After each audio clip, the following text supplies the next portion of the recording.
ଆରେ ଏ ବାଡ଼ି ପୋଡ଼ା ଉଠୁନୁ ଉଠୁ। କାହିଁ ବୋଉ ସକାଳରୁ ଗଲୁ ମୁଣ୍ଡଟା ଗରମ କରୁଛୁ, ଟିକେ ଶାନ୍ତିରେ ସାନ ପୁଅଟାକୁ ଶୋଇତେ ଦବୁନି? ହଁ, କ'ଣ ତୁ ଏମିତି ହଉଛୁ ଲୋ ବୋଉ? ଆବେ ବାଡ଼ି ପୋଡ଼ା ଆଜି ମକର ସଂକ୍ରାନ୍ତି ଉଠୁ, ମୋ ଠାକୁର ଘର ମାରା ହେଇଯିବ ତୋ ପାଇଁ। ମାରେ ନେଲ କାହିଁ ମାରୁଥିଲୁ?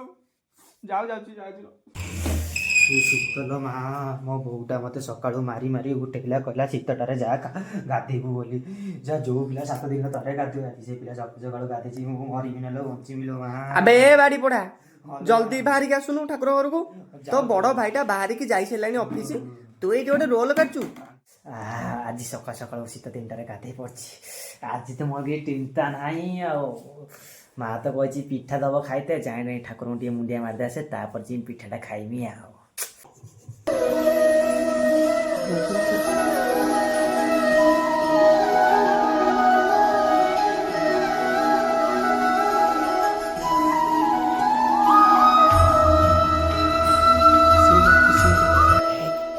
ମା ଦବ ପିଠା ଖାଇବି।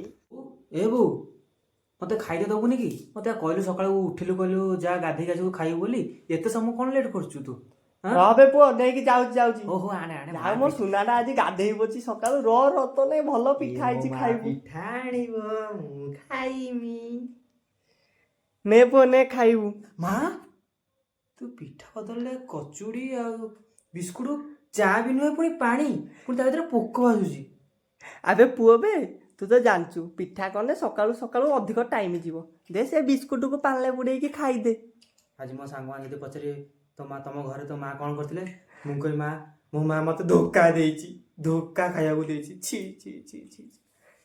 ହଉ ଛାଡ଼, ମା ଯାହା ଦେଇଛି ତ ଖାଇଦେବା କଥା ଆଉ, ସେତିକିରେ ସନ୍ତୁଷ୍ଟ ହେଇ ରହିବା କଥା ଆଉ। ଓ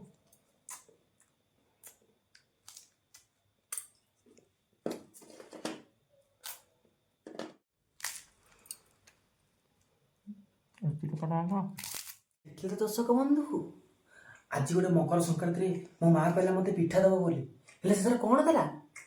ଶୁଖିଲା କଚୁଡ଼ି କି ବିସ୍କୁଟ ଆଉ ଚା ବଦଳରେ ପୁଣି ପାଣି।